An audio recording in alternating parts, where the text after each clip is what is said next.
एक आंकड़े के मुताबिक वर्ष 1992 से पहले अफगानिस्तान में 2,20,000 से ज़्यादा हिंदू और सिख थे। लेकिन पिछले 30 सालों में हिंदू और सिखों पर हमलों और भारत या दूसरे देशों के पलायन के बाद आज उनकी संख्या महज 100 के आसपास रह गई है। और इतना ही नहीं, ये संख्या लगातार कम होती जा रही है। देखिए काबुल से बीबीसी संवाददाता विनीत खरे की ये ग्राउंड रिपोर्ट। अफगानिस्तान में गिने चुने बचे हिंदुओं में से ये हैं एक हरजीत सिंह चोपड़ा।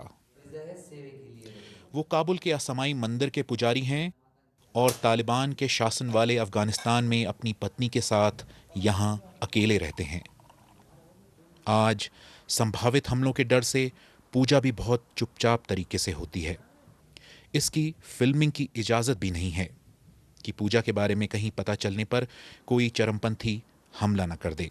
गिनती के साथ अटकेगा। एक मेरा घर है, एक राजा राम नाम है गजनी में है, एक 2 घर करती परवान में है, एक 2 घर शेर बाज़ार में है। जैसे हिंदू गरीब लोग अपने काम कारोबार कर रहे हैं। न ऐसे लोग भी है कि पासपोर्ट जानते भी नहीं है कि पासपोर्ट क्या है। अब उनके साथ इतना पैसा तो नहीं है कि इंडिया जा पाए।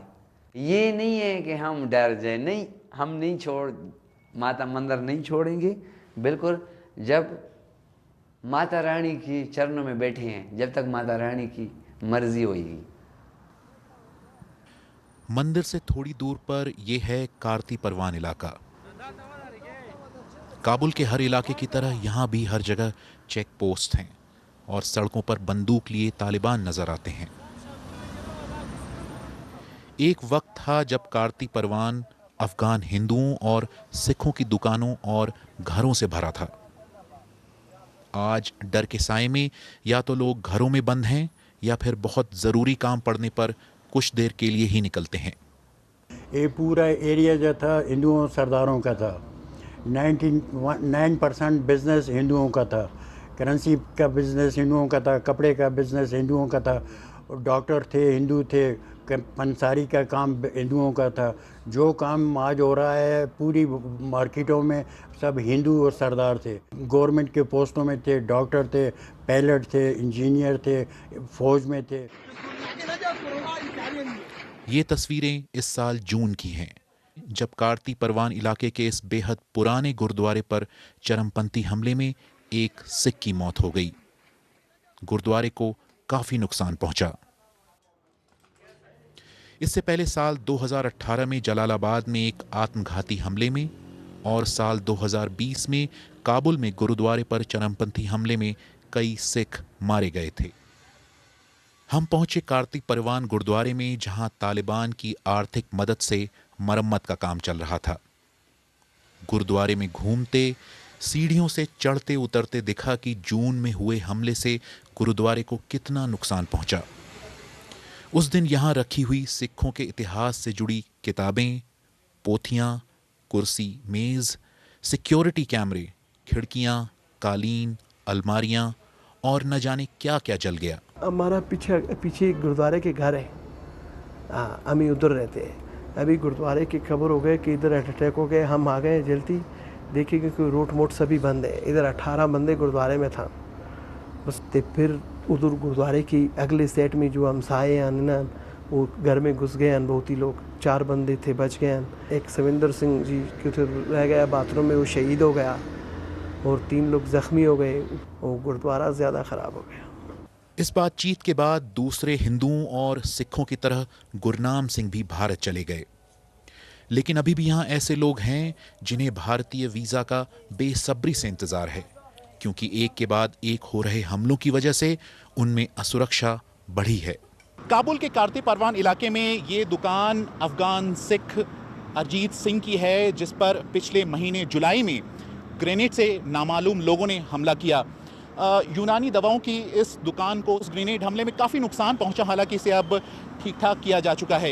एक वक्त था जब अफगानिस्तान में बड़ी संख्या में हिंदू और सिख रहा करते थे, लेकिन सालों से चली आ रही लड़ाई, बम हमलों में लोगों की मौत और तालिबान के इतिहास की वजह से यहाँ लोगों में खौफ है। उस हमले में अरजीत सिंह को 4 लाख रुपए तक का नुकसान हुआ, लेकिन रोजी रोटी की वजह से उन्हें ये दुकान फिर खोलनी पड़ी। ये आए लड़के के, आ जाओ खाना तैयार है। जब हम यहाँ से उतरे खाना खाने दूसरी दुकान पे गए तो 5 मिनट के अंदर बस यहाँ पे धमाका हो गया। जब हम बाहर निकले कि हमने पता नहीं क्या हो गया, देखता हूँ कि मेरी दुकान से धुआं निकल रहा है। दुकान तो बिल्कुल कुछ भी नहीं था। जानकार कहते हैं कि अफगानिस्तान के अल्पसंख्यकों का सबसे बुरा समय 1992 से शुरू हुआ, जब देश में गृहयुद्ध से हालात बेहद खराब हो गए। अपहरण, धार्मिक, सामाजिक और राजनीतिक उत्पीड़न, उनके जमीन और प्रॉपर्टी को हड़प लेना आदि से हिंदुओं और सिखों की आर्थिक, शैक्षणिक और सांस्कृतिक हालत खराब हुई। जब भी वो घरों से निकलते थे, उनके बच्चों के साथ बुरा व्यवहार किया जाता था। उन्हें गैर मुसलमान, हिंदू, कचालू कहकर बुलाया जाता था। वो ऐसे माहौल में थे कि उनके पास कोई विकल्प नहीं था, या तो वो अफगानिस्तान छोड़ दे या फिर अफगानिस्तान में घरों से बाहर न जाएं।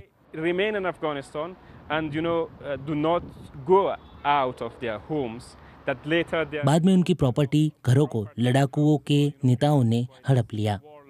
The Gurdwara or temple of Afghan Hindus and Sikh, but we saw that they are used as stable for the animals. Afghanistan से भाग रहे हिंदुओं और सिखों पर तालिबान का कहना है कि उनकी नीति सभी की रक्षा करना है।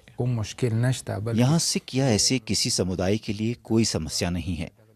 यह हमारी सरकार की जिम्मेदारी है कि देश के हर नागरिक की रक्षा करें। लेकिन अगर भविष्य में उन्हें कोई समस्या होती है तो उन्हें हमारे सुरक्षा बलों से संपर्क करना चाहिए और हम उनकी सुरक्षा के लिए मौजूद हैं। अफगानिस्तान दशकों से युद्ध, बम धमाकों, टारगेटेड किलिंग के साए में जी रहा है। जिसके लिए संभव है वो ये देश छोड़कर जा रहा है।